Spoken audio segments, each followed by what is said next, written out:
Olahraga memang penuh manfaat bagi kesehatan, namun bagi atlet, olahraga kadang menyakitkan. Satu gerakan salah bisa mengubah segalanya. Pemain bulu tangkis Christian Adinata sedang dalam top performa dan menjadi cerita publik kala mampu menggondol medali emas SEA Games 2023. Namun, cedera yang menimpa di Malaysia membuatnya harus terhenti.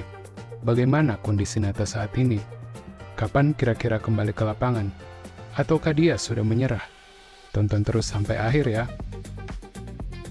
Nata merupakan next generation tunggal putra bulu tangkis Indonesia. Lahir di Pati tahun 2001, Nata dibesarkan di klub tangkas Intiland. Ia bergabung ke Pelatnas pada tahun 2018 setelah penampilan cukup menjanjikan di ajang sirkuit nasional. Penampilan Nata di level junior tidak terlalu mentereng. Hal tersebut lebih karena saingan yang super berat di angkatannya.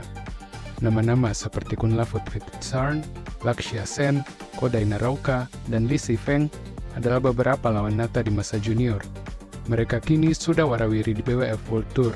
Kunlavut bahkan sudah menjadi juara dunia tahun 2023. Bisa dikatakan, junior angkatan Nata penuh dengan pemain hebat. Melihat seangkatannya yang luar biasa, Nata tentunya juga ingin bersaing dengan mereka. Tahun 2018 dan 2019, Nata mulai diturunkan ke beberapa turnamen kecil dan level junior. Prestasi terbaiknya adalah mencapai final di Dutch Junior International tahun 2019. Pasca Covid, Nata hanya turun di 2 turnamen tahun 2021. Pada kedua turnamen itu, dia mampu mencapai babak semifinal. Dari sini sudah terlihat adanya perkembangan cukup pesat pada kemampuan Nata.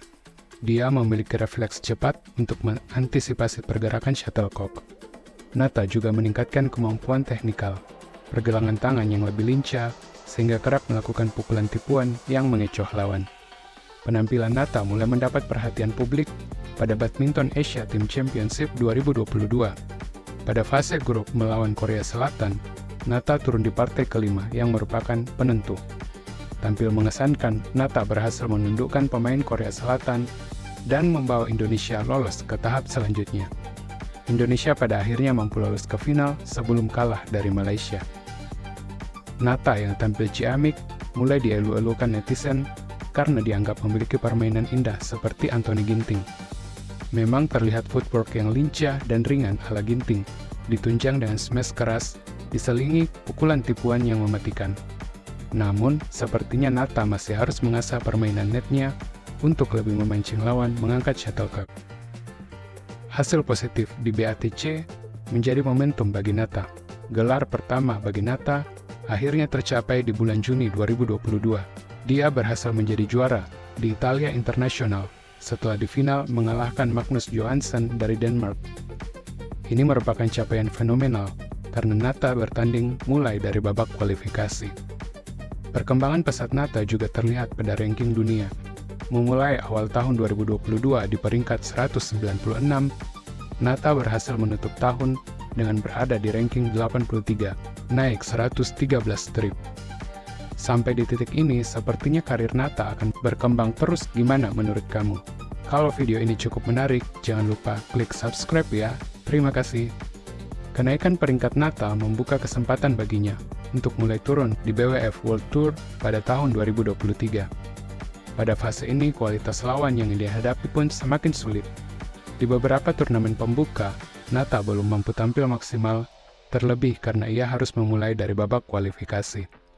Namun demikian, perkembangan Nata terlihat cukup jelas, sehingga ia dipilih masuk dalam skuad SEA Games 2023 di Kamboja.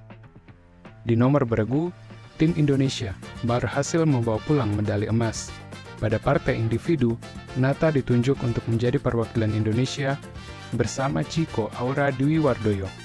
Keduanya mampu lolos babak demi babak untuk bertemu di final. Meskipun lebih junior dari Chico, Nata tampil impresif dan berhasil mengalahkan Chico untuk menyumbangkan emas tambahan bagi kontingen Indonesia. Capaian ini membuat netizen semakin bersorak untuk Nata karena haus akan adanya pelapis yang kuat bagi Anthony Ginting dan Jonathan Christie. Apakah kamu salah satunya? Berlanjut ke turnamen Malaysia Master 2 pekan setelahnya, banyak yang menunggu penampilan Nata. Kembali harus memulai dari tahap kualifikasi, Nata berhasil melaju ke babak perempat final untuk menghadapi Srikanth Kidambi, pemain senior India. Kalah di game pertama, mental Nata teruji dan berhasil membalikkan keadaan untuk merebut 2 game berikutnya. Nata pun lolos ke semifinal pertamanya di ajang BWF World Tour Super 500. Ia bertemu dengan pemain India lainnya, HS Pranoy. Mengawali pertandingan dengan cukup buruk, Nata tertinggal 1-11. Namun dia tak menyerah. Satu persatu angka diraih untuk menyamakan kedudukan menjadi 15-15. Dari titik ini, pertandingan berlangsung alot. Nata mampu mengimbangi permainan Pranoy. Namun pada kedudukan 17-19, saat Nata melakukan jumping smash, ada kesalahan tumpuan kaki saat mendarat di lapangan. Akibatnya Nata mengalami cedera pada lutut. Dia pun harus mundur dari pertandingan itu. Tak hanya itu, hasil pemeriksaan MRI menunjukkan adanya robekan pada ligamen tempurung kaki kiri yang tergolong cedera parah. Nata pun harus melakukan operasi dan pemulihan yang cukup panjang, membuatnya harus absen dari sisa turnamen. Awal pemulihan cedera, Nata mengaku enjoy pada prosesnya. Mungkin disuruh istirahat sebentar dari dunia badminton karena terlalu ngegas sampai lupa ngerem, cerita Nata. 1 bulan pertama masih bisa menerima, namun pada bulan-bulan berikutnya, Nata mengaku mulai stres karena tidak bisa ngapa-ngapain. Kegiatannya sangat terbatas. Nata juga menyesali peringkatnya yang sebelumnya sudah berada di posisi 37 dunia, harus turun karena tidak bisa tampil di sisa turnamen. Kini ranking dunia Nata pun semakin melorot ke posisi 83. Dalam situasi ini, Nata terus mendapat dukungan dari berbagai pihak. Ia bersyukur atas hal tersebut. Namun Nata mengaku kadang-kadang ia kesal dengan kondisi berat yang dihadapinya. Dia merasa frustrasi karena ingin segera bermain lagi. Perkembangan terbaru menunjukkan Nata sudah mulai berlatih kembali. Suatu berita yang sangat menyenangkan. Terlihat Nata yang bersemangat menjajal lapangan. Kita belum tahu kapan Nata akan turun kembali ke turnamen. Badminton lovers pasti sudah menanti comeback Nata. Dia pun tentunya sudah tak sabar ingin berkompetisi kembali. Mari kita dukung dan doakan yang terbaik bagi Nata. Nantikan riwayat ikon selanjutnya. Sampai jumpa.